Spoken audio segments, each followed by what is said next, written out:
This week on TGC News, Daniel Defense revamps the DD5, FN mounts optics on the middle, and weird stuff for your arm brace. Keltec offers some of the most interesting and innovative firearms in recent memory. Whether you're into bullpup rifles like the RDB or RFB, or maybe the KSG bullpup shotgun in short or gigantic configuration, or maybe you just want to plink around with some pistol caliber stuff like the Sub 2000 or PF9. They make something affordable for everyone. To learn more, check out keltecweapons.com. Welcome back to another episode of TGC News, the only gun news show that covers things you actually care about. My name is Jon Patton. Shout out to everyone that has signed up for our mailing list over the last couple days. It's at the top of theguncollective.com, and that helps us stay better connected to you guys as sites like YouTube, Patreon, and Facebook try to silence gun owners. Now, how about some news? First up this week is a fairly big update from Daniel Defense. They've revamped and expanded their DD5 lineup of AR-10 rifles. It's been 4 years since the gun was originally introduced, so it's about time, I suppose. The line is now broken down into 3 different models, the V3, V4, and V5. The V3 is only available in 7.62x51 and comes with a 16-inch barrel. The V4 is the 18-inch variant and comes in 7.62, 6.5 Creedmoor, and 260 Remington. The V5 is a 20-incher, and that only comes in 6.5 or 260. Beyond that, though, there are some distinct changes here that leave me with some questions. First, the most simple change. They've added adjustable gas blocks across the board. As far as I'm concerned, this should have been on the rifle to begin with, so it's good to see that it's on there now. They have 2 settings, suppressed and unsuppressed, and it's adjusted from the side of the block. It's tough to see if you can actually get in there and adjust it without taking off the rail from their promo materials, but time will tell. Next up, they've changed the bolt carrier group. The new one is what they call super finished and then DLC coated. The super finish is apparently a very long tumbling/polishing process that leaves a super slick finish. And that, combined with the DLC, means, at least in their words, a bolt carrier group that is easier to clean and goes longer between cleanings. The other change that they made to the BCG goes somewhat unexplained. They say that there is now a tungsten buffer weight in the rear of the carrier that is intended to decrease static mass and increase dynamic mass. Immediately, the thing that comes to my mind is that weird Nix bolt carrier from Master of Arms, which has a very similar core concept, a moving buffer inside the carrier. Curiously, Devoid from the features list this time seems to be the dual 5.56 ejectors, the old internal detent charging handle, which is replaced with one they're calling a grip and rip, and the Geisley SSA trigger, which has been replaced with DD's own mil-spec unit. All of the other features seem to be the same as the previous version. It's disappointing to see a potentially downgraded rifle, however, I suspect that has to do with reducing the price tag. The original MSRP on the DD5 was $28.99, and the new versions are set up at $24.99, $400 less. However, that's still a fairly expensive rifle, so we will have to see, with the use of our old friend time, how the DD5s stack up. What do you guys think? Do the new features outweigh the ones that they took away? Sound off in the comments, and let's talk about it. FN has added a new blaster to the 509 lineup called the 509 Midsize MRD. Let's do the rundown. It's a 4-inch barrel, striker-fired 9mm, just like the original, but instead of topping out at 17 rounds in the mag, the grip has been chopped and the mags hold 15 rounds as a result of that. Up top on the slide, you have a blacked-out set of suppressor height sights meant to co-witness with an MRD or micro red dot optic. Other than that, it has all the standard features of the 509, like aggressive texturing all over, ambi controls, a decent trigger, etc. Think of this as a direct competitor to guns like the Glock 19 MOS and the SIG 320 RX. Similar features across the board. The FN 509 Midsize MRD has an MSRP of $799, which isn't far off of its competitors, and it's about $150 higher than the standard midsize 509. So you're paying about $150 for an optic cut and different sights. It doesn't really seem like a horrible deal when you think of it like that. Next up this week, I hope you guys are warmed up because it's time for a giant roundhouse kick to the face of the ATF. Say hello to the Devoid plug from a company you've never heard of called Dirty J Designs.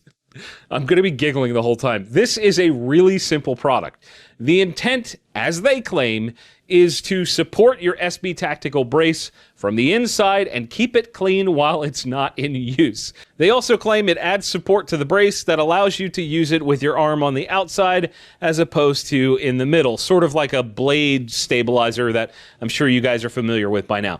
They currently have 7 different versions. You can get one for the SB PDW, SB A3 and A4, the CZ PDW, the SOB, the SB T5A, and the MPX PSB, all of which, the plugs that is, are currently going for $19.99 and are made of thermoplastic polyurethane, and that means that they are rubbery in texture and can take a beating. I also really like the lines on the back, that kind of texture on there, for definitely not shouldering your brace. I've seen products like this before, and it's likely that the ATF is gonna shut this down quickly like they did with the one from IC-13 and make it illegal for use on pistols. Either way, let's all just giggle together before that happens. It's a plug for the rear. I'm sorry. And now, as you guys requested, Pattons Armory. This is a segment where I grab one of my personal guns and tell you guys about it. This is a little 9mm build from my friends at New Frontier Armory. The model number on here is PMC9. For those that are unaware, my company is actually called Patton Media and Consulting, so PMC9, right? This was custom done for me. The serial number is actually my birthday. And the reason this is special is because this is one of the first guns that has the Gun Collective logo on it, right? This is cool. It's a 4-inch, 9mm side charger. I've got the grip stop up front, and this came with a different brace. I swapped it out because I prefer the SBA3. And the thing that really makes this stand out to me is not what this is. Like, this as a whole doesn't like stand out. What this means to me is why it stands out. So this was sent to me as part of some promo that we did, but what really matters is that the person that sent it to me is somebody that always believed in what we were doing. His name's Dave Famiglietti, and he passed away earlier this year.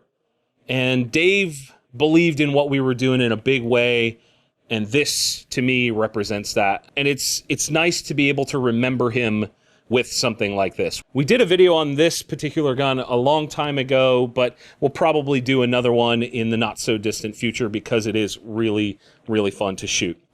So there it is, my PMC9 little 9mm pistol thing from somebody that is unfortunately no longer with us.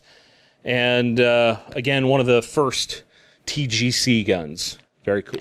If you guys enjoyed this little look at my guns and want to see more, let me know in the comments. I know not everybody's into this segment, but we did have a bunch of requests last week when we left it out, so we're putting it back in this week. Have you ever tried to put a gun together with this, or these, or maybe this, or maybe even this? Maybe it's time to consider getting some schooling from Sonoran Desert Institute. SDI offers courses from some of the best and brightest the gun industry has to offer. From gunsmithing to reloading to full-on associate's degrees in firearms technology, you can learn all of that from the comfort of your own home. To learn more, head over to sdi.edu. It's time now for More Friendly Fire, the segment where I answer your questions from all over the interwebs. This week, our questions are coming from our Patreon supporters.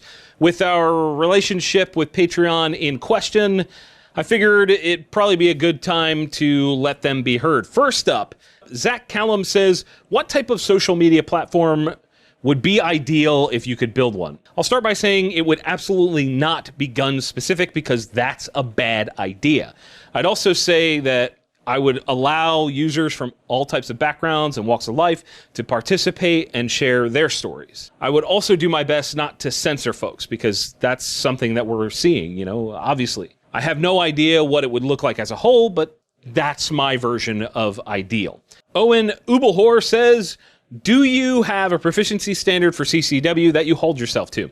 No, not really. I just shoot when I can, and as long as I'm doing okay with fundamentals and weapon manipulation, I'm okay with that.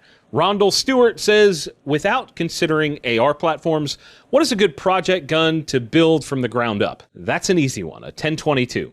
Parts are affordable, there's a bajillion of them, including a bunch of different receivers and all that kind of stuff. You can just kind of throw all kinds of crap together and go in any different direction, and ammo is really cheap. My friendly fire question to you guys this week: what are your top 3 gun channels right now? I'm curious to see who you guys are watching and enjoying these days. Sound off in the comments, post your top 3, and if you want to ask a friendly fire question, send that to me over on theguncollective.com. And that is it for this week's show, guys. If you disliked the video, hit that button. If you liked it, hit like, get subscribed, and consider supporting us via the links in the video description. We have a second channel called TGC Surplus, and I would appreciate it if you guys went over there and checked that out. And as always, thank you all for watching. We'll see you soon. Yep, it's over, but don't worry, you can click on the video up top to watch last week's show, and the one below that is the one that YouTube thinks you'll enjoy. Check them out and let me know what you think.